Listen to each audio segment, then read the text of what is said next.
Welcome to the 1-0 podcast, hosted by Joe Cook and Brad Kellner. 1-0 podcast, we're part of the Everyone Gets a Trophy podcast channel. Today, we will be talking some Texas hoops. We've got 2 wins and 1 loss to cover before previewing the end of the season, the regular season that is. And we'll talk about Chris Beard's first season in Austin, whether it is successful or not. And then we'll get into a baseball series discussion. Texas heads to Minute Maid Park as part of the Shriners Hospital for Children College Classic. There it is. 3 great teams on the docket: Tennessee, LSU, and UCLA, to be a great test.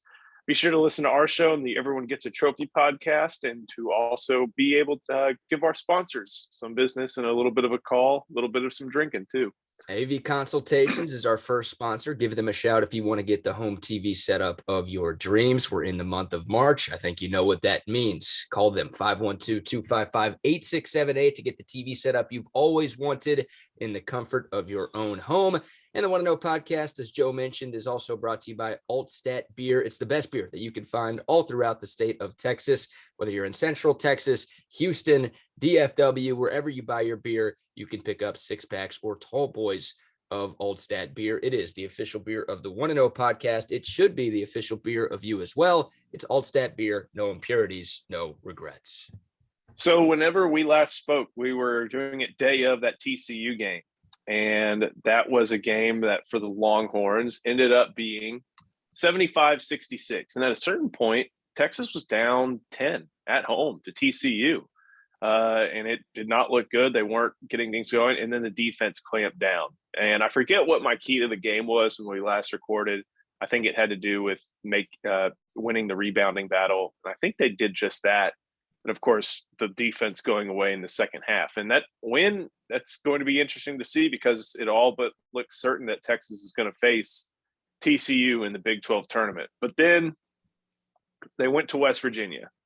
And Brad, I don't know about you, but I saw someone on Inside Texas post this, and I think it's a good way to view a team versus a game versus a technically last place team in the Big 12, who, while struggling this year, has good players and is often tough to beat at home. That was just to get out of there with a win however you can game, basically. Oh, yeah. And I think that's exactly what Texas was able to do. Of course, Timmy Allen had one of his best games as a Longhorn. But I think that my biggest takeaway from that game, and I've been beating this drum for a while, is that Chris Beard really knows how to manage end of game. He knows how to manage situations really well. And I was watching it with a few friends, getting ready for go to a wedding. And we were kind of talking over the TV. And we're all just kind of thinking, like, you have to miss the free throw here. You have to miss the free throw, because if you miss it, they call a timeout. Okay, it's 1 second left. They can't run the baseline. They have to heave, like all these different things. Yeah. I saw Fran Fraschilla at Big Monday and said, we couldn't hear you that well, but were you thinking miss it? He goes, buddy, I've been there before. Of course I was saying to miss it. And then Chris Beard follows through. And you could tell it was an intentional miss because of how Timmy Allen's a pretty good free throw shooter, and he went way back iron.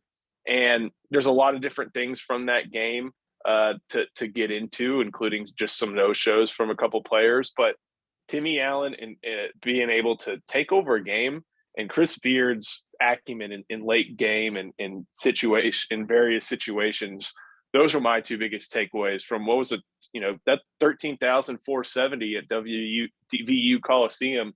Not an easy place to play, and Texas still got out of there with the win. 26 points, 10 boards, 3 assists for Timmy Allen. He led the Longhorns in all 3 of those categories. And you're right, winning at the Coliseum is never easy. I don't care how bad West Virginia is. That's still a tough place to play, and Texas found a way to get it done. A win is a win is a win. They all count the same in the conference standings. So happy with that one. Not a great performance, right? Texas was down double digits in the second half of that game too.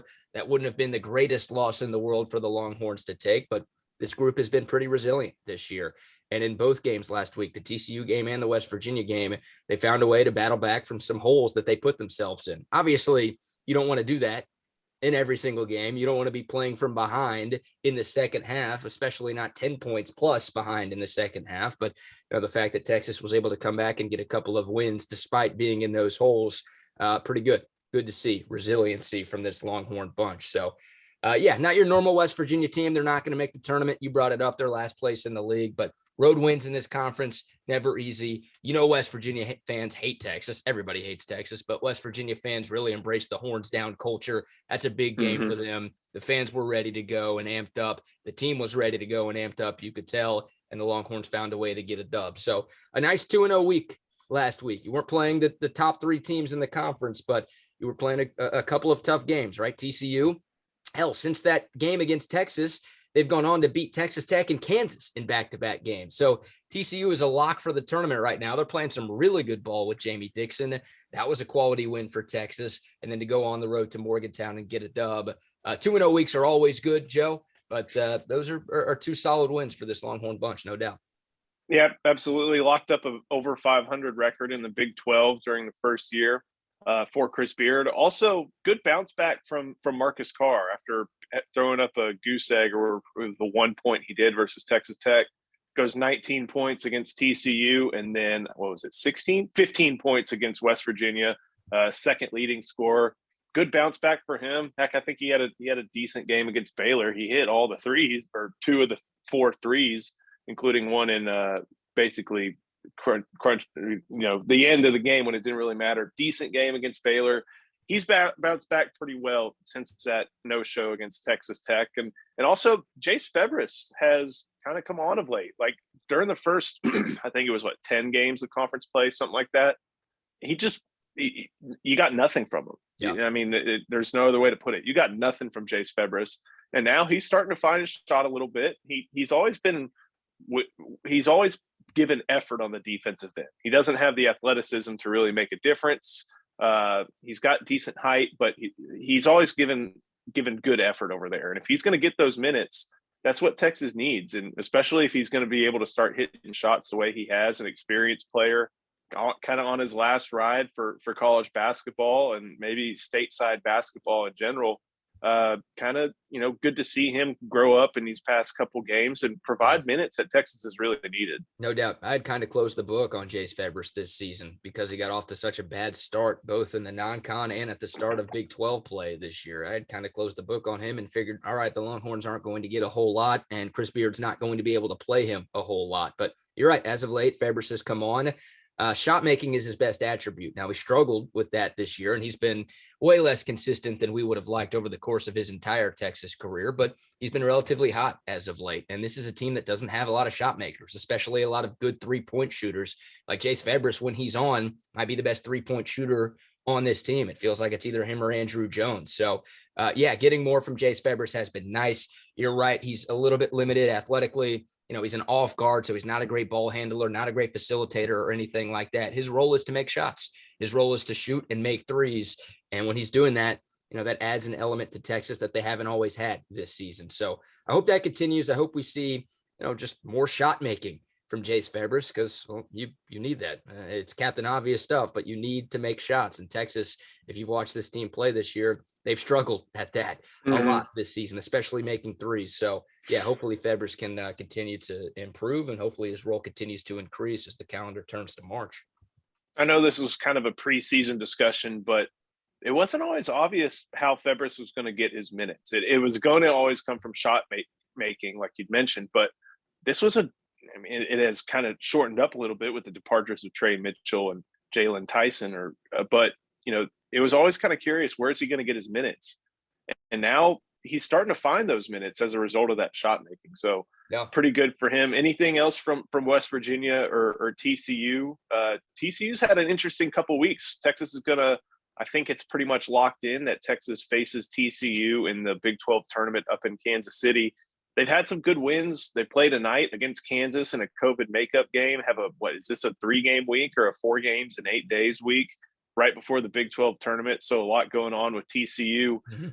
They still seem like Texas seems like that's a good matchup for Texas. Like they can take advantage of that. But anything from these past couple games, especially against Kansas, that really worries you, or other than the old beating a team 3 times in a year thing?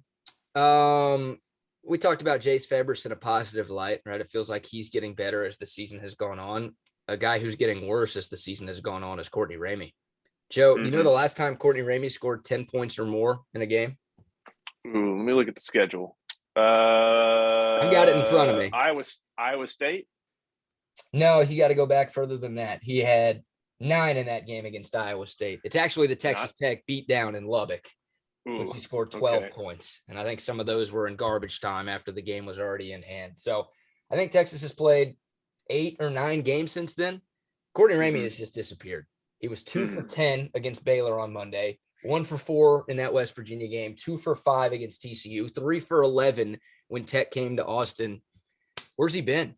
I know he's never been the most consistent player, but he's averaging 9 points per game this season, Joe. In the last 2 seasons, Courtney Ramey was upwards of 10 points per game. I think last year he was at like 12 points a game for Shaka Smart and company. This is a guy who's been at Texas for a number of years. This is a guy who you expect big things out of. And Chris Beard did a lot to keep Courtney Ramey here because Courtney Ramey had other options to go to the portal to try to maybe take his talents to the next level. And man, I mean, he's not the most important player on this Texas team, but he feels like a pretty important player on this Texas team. And he has kind of disappeared lately. You know, he's a decent defender, one of Texas's better on-ball guard defenders, but it's not like he's elite at that. He's not a great facilitator. He turns the ball over more than I would like, and he just has not been good at all for Texas. So, hopefully Courtney Ramey can start to show up as one of the more experienced guys on this Texas team. Yeah, this will kind of lead into a discussion about the Baylor game. There are no guys on this Texas team like Adam Flagler and James Akinjo. And there's probably nobody on this team like LJ Cryer either, even though Texas didn't have to face him. Like those two guys controlled the game up and down the floor on the defensive end, on the offensive end.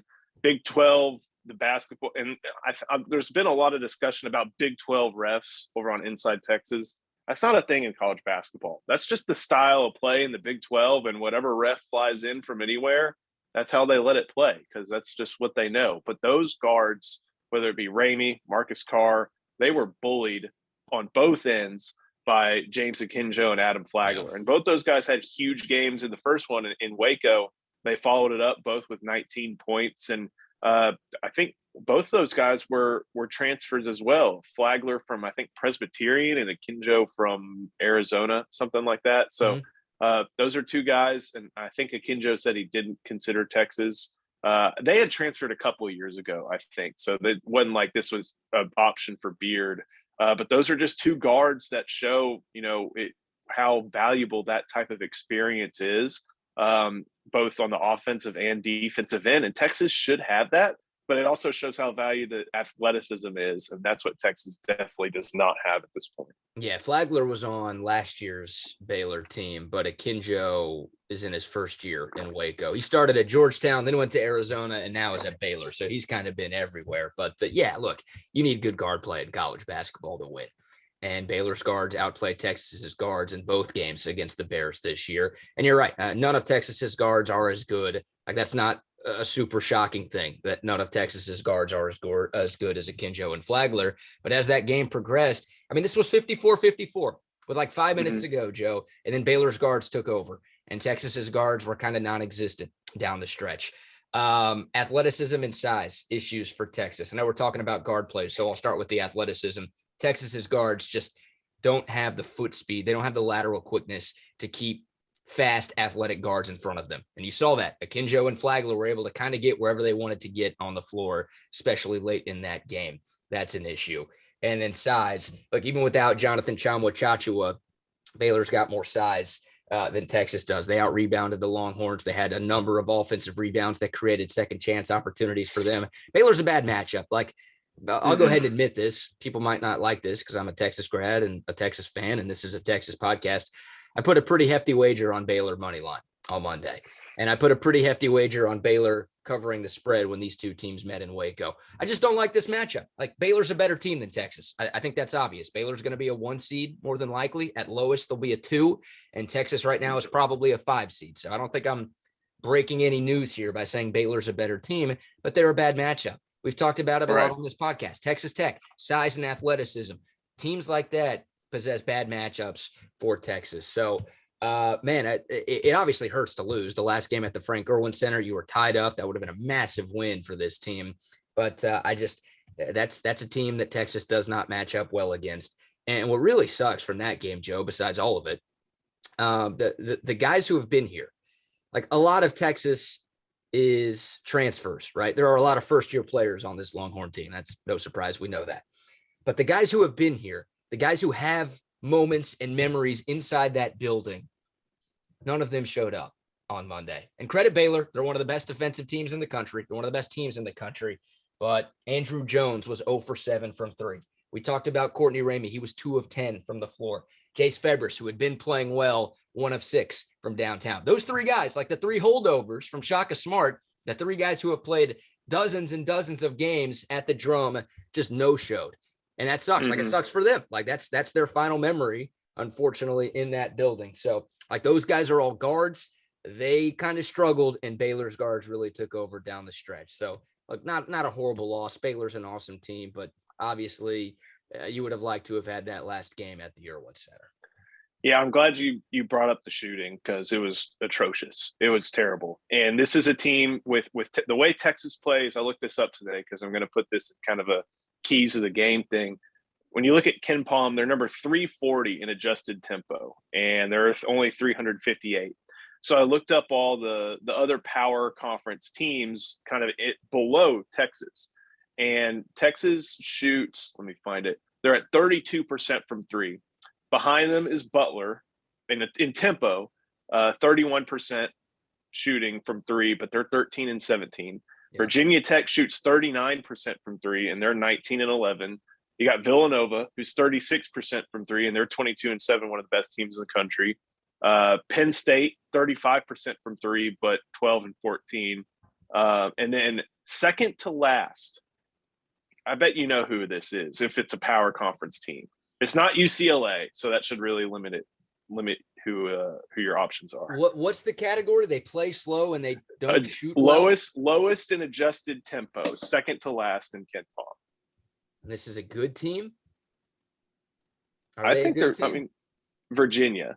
Oh yeah, okay. And they're shooting 32% from 3, and so that's kind of to say, unless you're Nova, who's got some transcendent talent, you have to shoot well from 3 if you're going to play that slow. And the games that Texas wins, for the most part, they shoot pretty well from 3.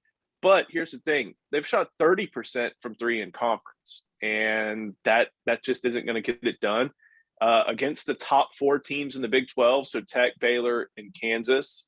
They're shooting 25% from 3. And so, yeah, of course, you're facing tougher competition.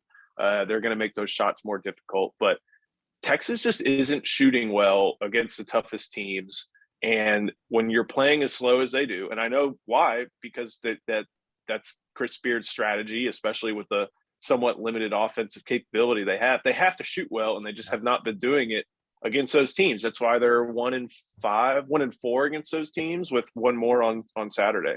Yeah, that's it. I mean, that's well said. And this team's lack of shooting has put them in terrible jams a lot throughout the course of this season. And how many times have we seen Texas go through 4, 5, 6-minute droughts without a field goal, Joe? A lot. Once again, we saw that on Monday against Baylor. You're right there against the top 3 team in the country. You're tied up on your home floor with less than 5 minutes to go, and then your offense just falls apart. Baylor goes on a 9-0 run, ball game over. And God, I remember a huge swing in this game, Joe. It was a 2-point game. Baylor was up 56-54. So right after the game was tied, Courtney Ramey makes an unbelievable move to get his defender in the air. Ramey is like 2 feet away from the basket. He's got a bunny, and he misses it short. He damn near airballs it. And then Baylor gets it. They get out in transition. Flagler hits a 3, 5-point game. I don't want to sit here and say like it was over right then and there, but a big 5-point swing in a low-scoring game like that in the final minutes, that's heavy. That's heavy. So just for Texas, like that was a good look. And there were times in that Baylor game, there were times in the Texas Tech game in Austin where I thought Texas executed very well offensively. They're never going to be, Nate Oates, Alabama, or Eric Musselman, Arkansas, where they're playing games in the 80s, 90s. Like they just don't play that way.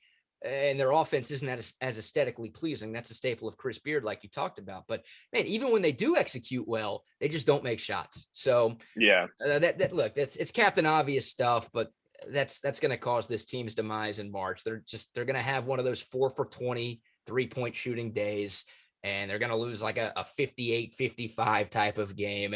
And it's going to be frustrating as hell that happens. So, yeah, I'm with you 100%. Like, I want them. We've talked about it a lot. I want them to get out and run more, especially considering how many turnovers they force. It'd be great for them to get easier buckets in transition before opposing defenses can set up. But I guess at this point, it's probably unrealistic for that to change. And it's probably unrealistic for the shooting to get a whole hell of a lot better because we're already into March and this thing just is what it is. Real quick, do you know who is last in Ken Palm adjusted tempo? Dead last. It's not Virginia? It's not Virginia. They're second to last. Oh, man. Are they Power 5? They're not, but they're pretty good this year. No, give it to me. North Texas. Oh, wow.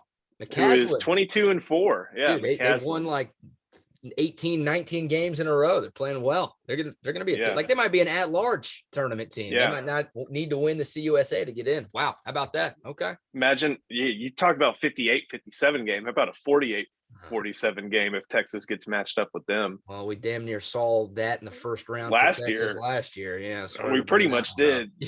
Yeah, man. So I just look. I don't care if it's played that low scoring as long as Texas wins. But shoot, it'd be nice to not have to deal with 40s and low 50s again this year.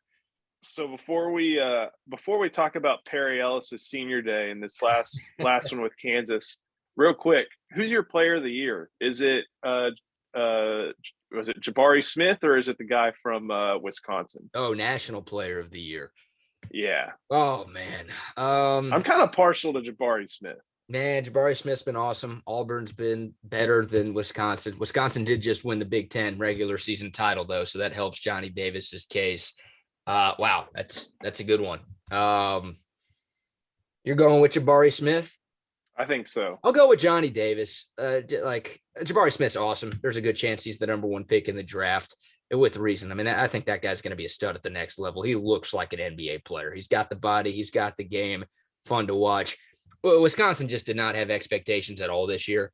And the fact that they won a very good Big Ten conference with a lot of title contenders in it. And Johnny Davis has been their leader every step of the way. And that guy was like nothing last year. Like I know it's not like a most improved award, but like his emergence has been so key for them. I'll go with Johnny Davis, but man, you got a few other candidates. Those are probably the top two. You know, Jaden Ivey at Purdue, I think deserves to be in that conversation as well. He's been pretty spectacular this season. Trying to think who else would maybe enter. But Chero, he's been okay. I mean, he's still great, but he's kind of tailed off some, it seems like. Yeah. The Gillespie, maybe, is he playing well enough? Don Gillespie's played well. Like Sheboy's been awesome for Kentucky. Yeah, he might get I forgot about him. Yeah, so he's been great. You don't have like a runaway candidate this year like you sometimes have in this sport. A lot of worthy guys, but you might be right with your top two. That might be who it comes down to when it's all said and done. So what about Kansas? And I'm kind of glad you brought up Courtney Ramey. And yes, he's not done it on the offensive end, but remember he locked down Ochai Agbaji. He did, and other Jayhawks picked up the pace for him. Christian Brown, David McCormick, they were able to play well. And I'm about to go to a Chris Beard press conference right after this, so I'm real curious to hear what he says. But do you think that type of defense is replicable, especially in Allen Fieldhouse, especially at this point in the year? It may be the route, considering Kansas plays tonight and they're playing, 3 games in 6 days or something like that. Yeah. Especially to limit him. But do you think they can do that again? Because they kind of, I don't want to say they got lucky, but with the fact that they shot as poorly as they did from 3 and still were able to win that game, that I don't know how sustainable a lot of different things about that first matchup are, especially Courtney Ramey's defense. Yeah, look, I'm glad you brought up the scheduling, right? I mean, Texas last played on Monday. Kansas is going to play 2 games in between Monday and Saturday, right? They play TCU on Tuesday. They play TCU tonight. We're recording this on Thursday. So Texas should have the fresher legs in this game. And I've said this before, this is not hindsight because Texas beat Kansas and they're 0-4 against Tech and Baylor, but I think Texas matches up better with Kansas than they do with Baylor and Texas Tech. To answer your question, though, I don't know. Like, I don't think Texas is going to get to 79 at Allen Fieldhouse. It's amazing they got to 79 shooting 3 of 20 from 3, like you said. But yeah, I don't know. I think Abaji is going to go for more than, I think 11 is what he ended up with. And he didn't get into double digits until the final minute of that game. Remember, Trey Mitchell had that crazy ass banked 3 after starting like 0 for 5 from beyond the arc. Trey Mitchell's obviously not with the team anymore. So it's a winnable game for Texas, but man, senior night, Allen Fieldhouse, revenge is going to be on their mind. If they take care of business tonight against TCU, that'll be for the Big 12 title. So it's a tall task for Texas to go up there and win. Ramey defended Abaji better than just about anybody in this conference. So hopefully that could translate up there.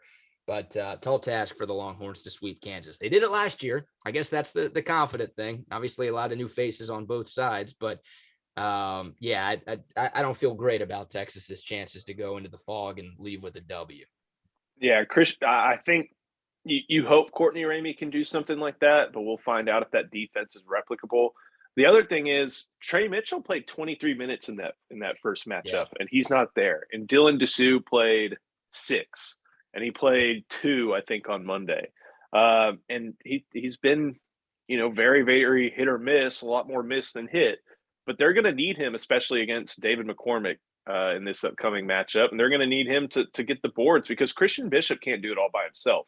I'm sure he thinks he can and wants to, but, the mind is willing, but the body's weak at this point in the season. And that's especially with the way Christian Bishop plays, it's going to be tough. So, that's going to be a really tough matchup. Imagine playing in the environment in Allen Fieldhouse on senior day. We know the type of influence that may have on some neutral parties there to observe the game, as it always seems to happen in Allen Fieldhouse. But yeah, that's a tough matchup for Texas. So let's for the sake of argument, let's go ahead and chalk that up as, let's say that's an L. Yeah, so I'm looking at Ken Palm right now, and they've got it as a 6-point loss. 74-68 is what they have for Saturday right now.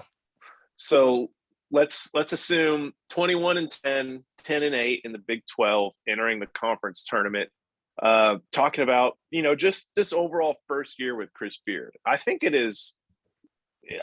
he's done so much good for the program on and off the floor. Yeah. In that, he has he tried to make the Erwin Center as good an environment as he could. He built up a lot of excitement, both I think within the school and Austin community for this season. And is going to carry that over to the Moody Center, which opens with Gonzaga next year, who's always going to be a really good team. But how would you grade this season overall for Chris, this regular season overall for Chris Beard, knowing the expectations he laid out himself, knowing the home record, great home record, 16-3, knowing the schedule, and just kind of knowing everything we know about the Big 12? How do you think this season kind of fares as far as year one of Chris Beard? If I'm giving a grade, the correct answer is incomplete, right? Like what happens in March is what is going to determine how successful year one was for Chris Beard. That's a cop-out answer. I'll give you a real answer. But look, ultimately, if Texas loses in the first round to a 12 seed or an 11 seed, this year is going to feel like an F. If Texas, even if they are a 6 seed, right? Even if they lose to KU and lose to TCU in the first round of the conference tournament, if they go to the Sweet 16, if they go to the Elite 8, it's going to feel like closer to an A. So that's really what matters. That's why Chris Beard was brought in, right? Shaka could not win in March, except for the NIT. Chris Beard has a track record of winning in March. But to not cop out, to answer your question, I'll give it a B minus.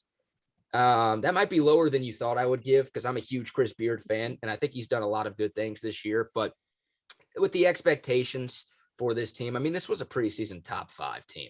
And you could say that was a little ridiculous. You could say the national media overblew this thing a little bit, but you combine that with the fact that Chris Beard said the things that he said at his introductory press conference, talking about not putting an asterisk by year one, saying, oh, don't say these are Shaka's players. Like, these guys are all my guys, and all the work that he did in the transfer portal. Like, I didn't think this was going to be a top 5 team. I didn't think this was going to be a Final Four team, but to go 10-8 in conference play, if that's what it ends up being, then that feels B minus to me. If they sweep Kansas, if they win at Allen Fieldhouse, go 11-7 in the league, then I'll go up to a B, maybe B plus for this season.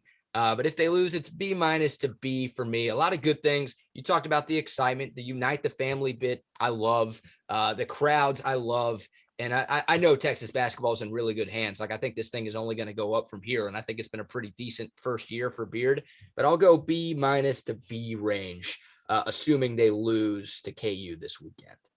I'm glad you brought up the expectations he set and also claiming the players.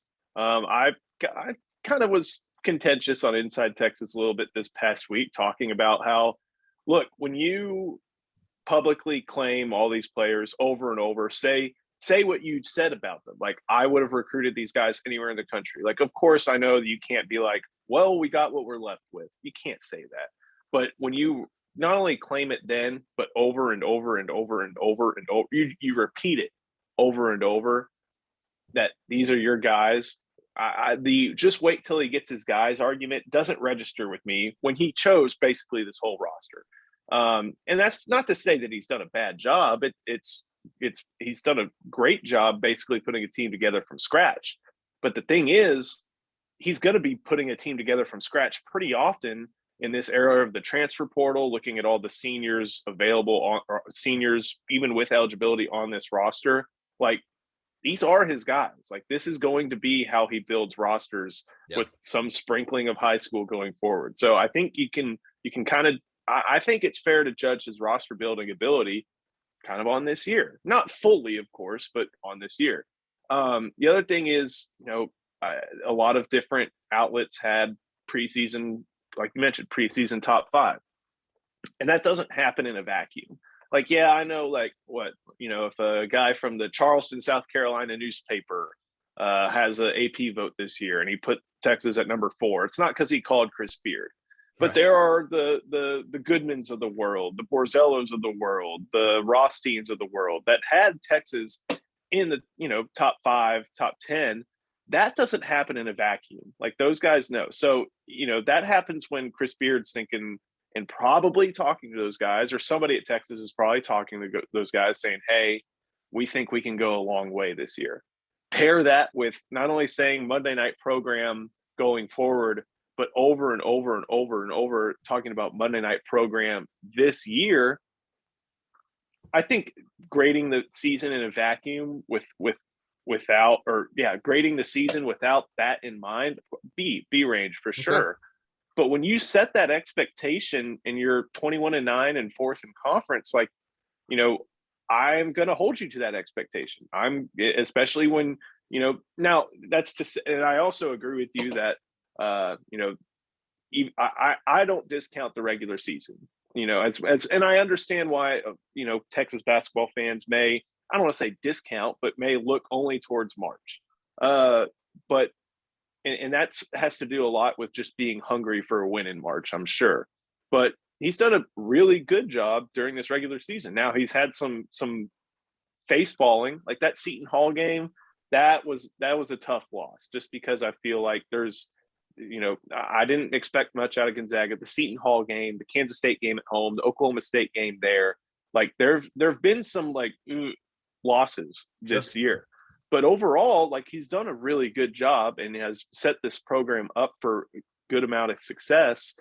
But I still feel like you have to view all that in light with his own words of being a Monday night program. And this is the month where he's going to have to prove it the most. So this regular season, kind of in a vacuum, I'm with you on the B range, okay. Especially if they win like 1 or 2 games in the Big 12 tournament. Yeah. That may bump them up to a 4 seed, but it's been an overall a really good year, especially as first years go. But you got to keep what he said in mind and never back away from in mind. You set me up, Joe. I thought with the way you laid that out there, you were about to go D+ or C- for Chris Beard for this regular season, because there are some people. I follow a lot of Kansas people on Twitter, obviously, because I'm a KU fan.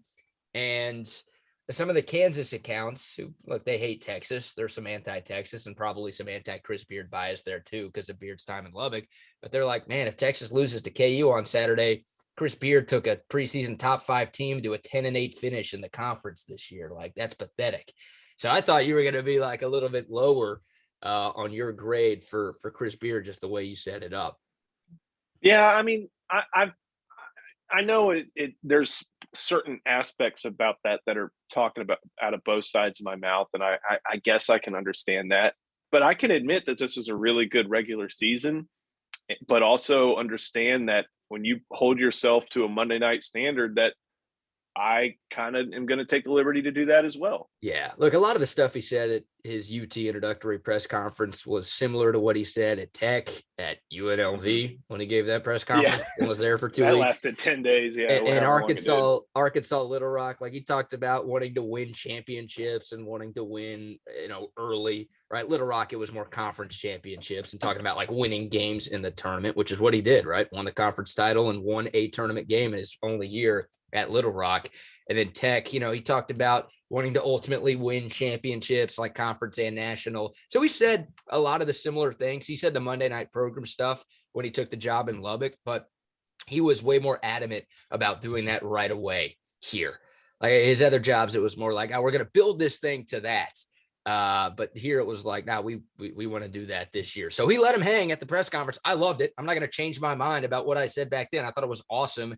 And I still love Chris Beard. And I'm very confident that he's going to be the guy long-term, and Texas is going to only go up from here as a program. But I understand. Like, I don't think it's unfair by you to be like, okay, this was a top 5 team to start the season, and they're going to finish 2 games over 500 in conference play. They'll be like a 5 or a 6 seed in the NCAA tournament. When you start preseason top 5, you want to be a 1 or a 2 seed, and you didn't quite get there. So like, I understand. I don't think you're alone with the underachieving thing. I will say this, and I don't know if I need to say this, like Chris Beard's first year in Lubbock, they were 18-14 and missed the tournament.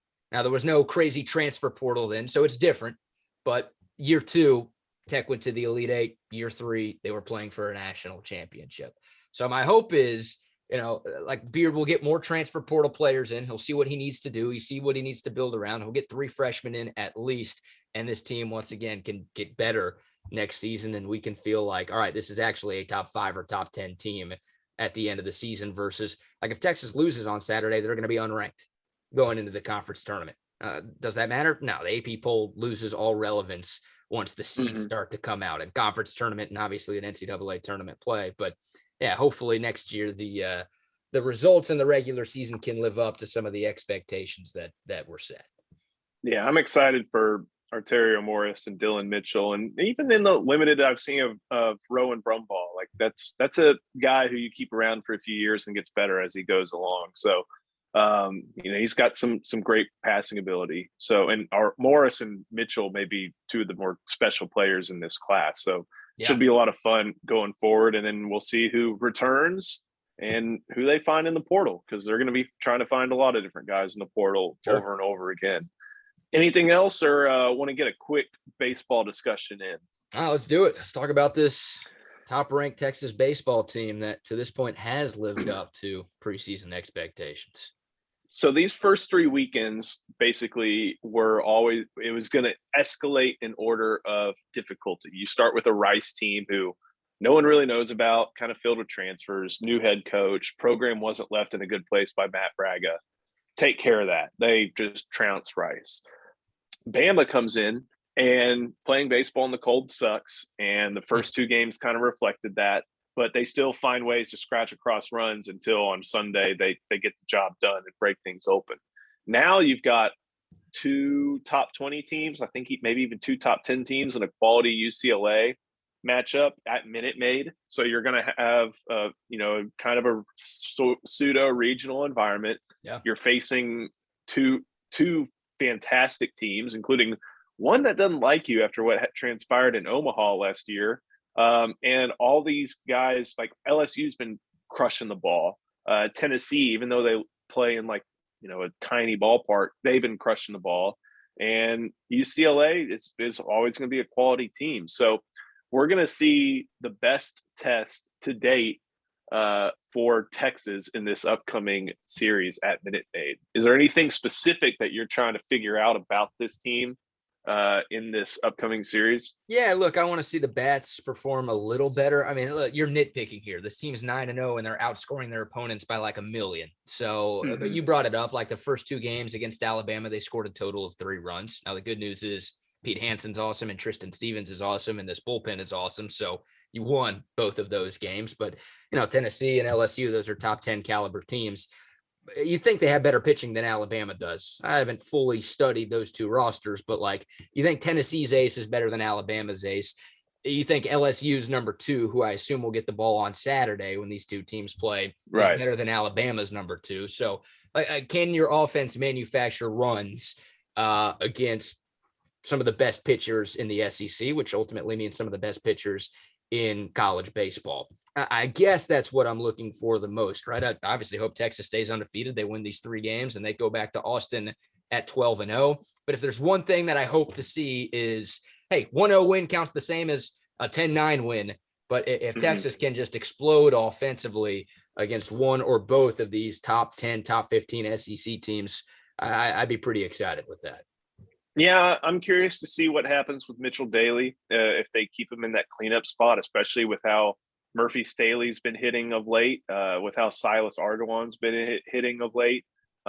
Curious to see if the lineup construction remains the same. But yeah, I want to see, like you mentioned, I think Alabama's Friday guy is pretty well thought of.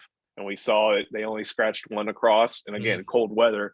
But that's who they're going to be seeing, late in the year if they make it that far. And so Tennessee's number 1. Again, that's an Omaha team, a top 5 or a top 10 team or top 20 team.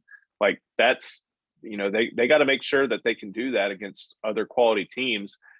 I'm really curious to see how Pete Hansen handles Tennessee. Like that's just a lineup that hits. That's what Tommy Vitello preaches.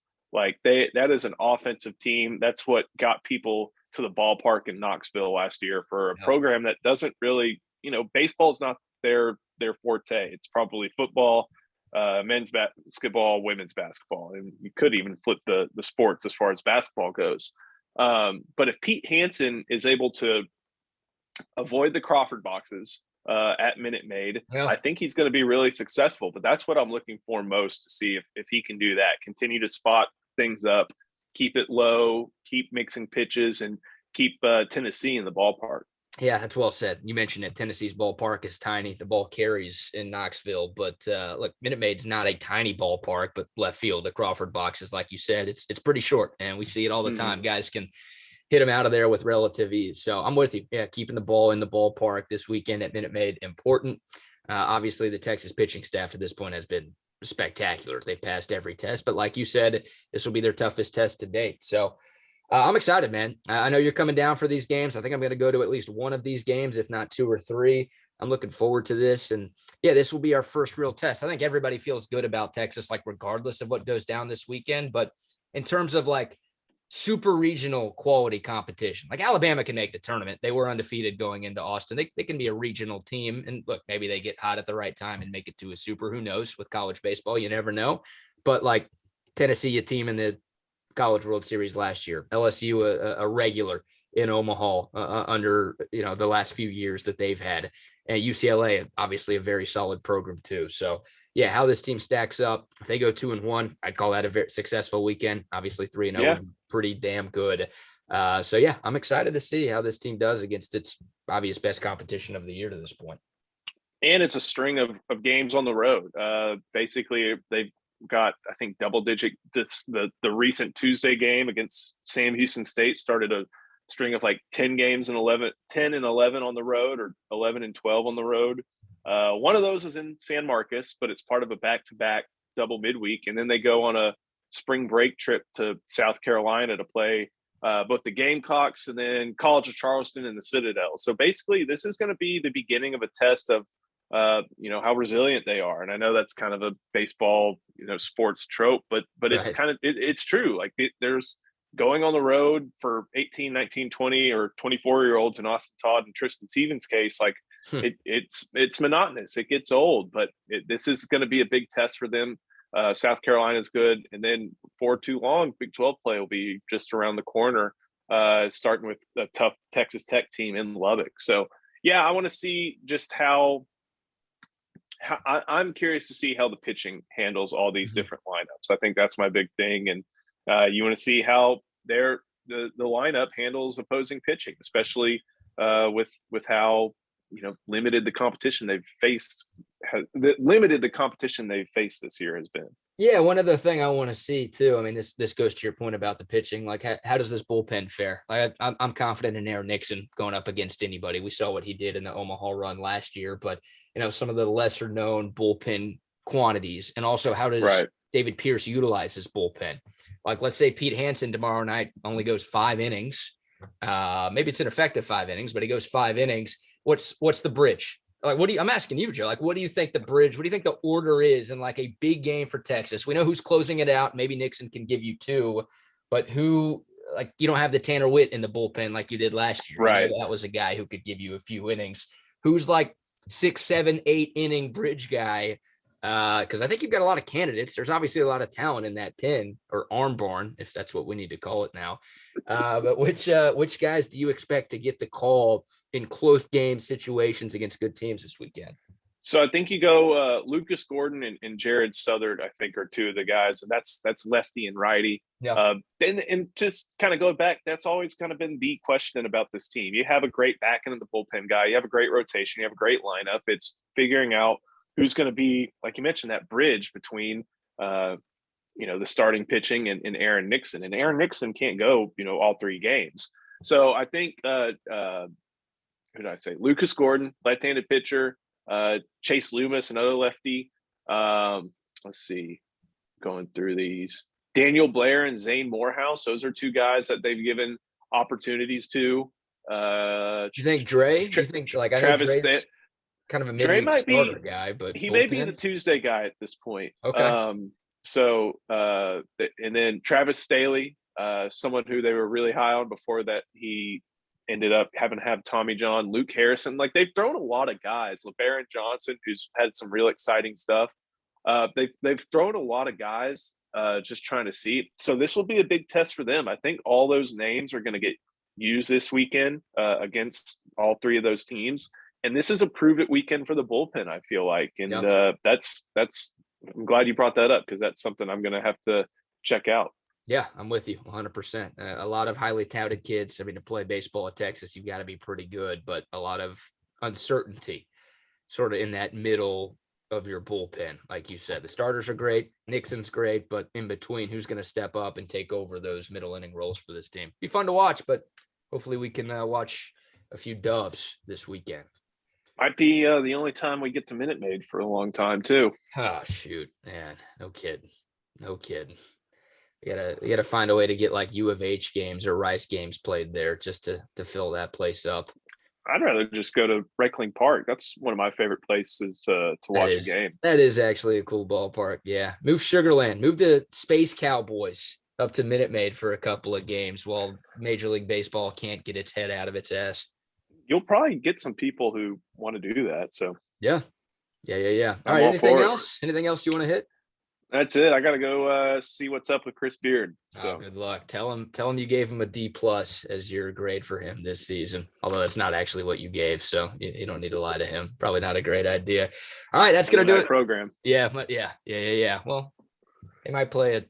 Nah, I guess there are no more Monday night games left to be played. So at this point, who knows? They're not going to the NIT, so I don't know when that final is held, but I'm glad we don't have to worry about that anymore. I like studying bracketology to see what seed Texas is going to be, not if they're going to be in the tournament. Agreed 100%. It'll be nice to not have to stress too much on Selection Sunday. All right, that's going to do it for this week's episode of the 1-0 podcast. We'll be back probably next week to recap the Kansas basketball game, maybe preview or at least discuss the Big 12 conference tournament up in Kansas City. We'll recap Texas baseball, and if any Texas football important news drops. I know we're getting closer to the start of spring football, so we'll obviously have more UT football storylines to discuss. Make sure you follow Joe on Twitter at JosephCook89. Check out the great work he does over at InsideTexas.com. Make sure you subscribe over there if you haven't done that yet. They're the best at covering all things UT. Check them out, InsideTexas.com. You can follow me on Twitter at Brad Kellner and listen to The Wheelhouse every weekday from 3 to 7 on ESPN Houston. You can listen to the show online, ESPN975.com. Thanks again to our sponsors, AV Consultations and Altstad Beer. Most importantly, thanks to you for continuing to listen and support the 1-0 podcast. For Joe Cook, I am BK Brad Kellner. Y'all stay safe. Y'all stay healthy. And hook 'em.